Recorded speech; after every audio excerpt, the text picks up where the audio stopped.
Hello, I'm Jagdeep. I'm from Nellore, Andhra Pradesh. I completed my IC from IIIT Kanchipuram in the year of 2024.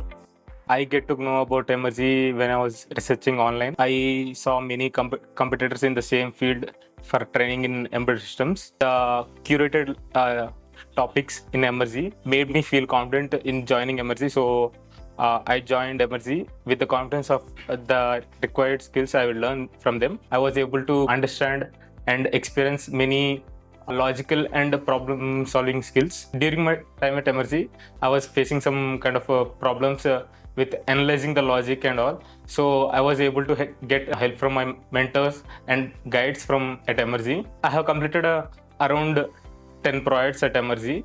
These projects will help you understand microcontrollers or see better. So these things you need to do on your own, so it will be helpful for you in the future and during the interview process as well. So you need to be confident in doing these projects on your own. Even if you're not able to do it on your own, you should get help from your mentor or guide so you can do these projects better. I got placed at Mistral Solutions after some 7 rounds of interviews.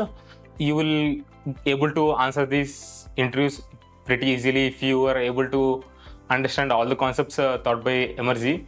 Maybe you need to get better at soft skills like introducing yourself, maybe talking in interviews. You just need to be prepared better. After some 2 or 3 companies, you will feel it, you can do it without any help.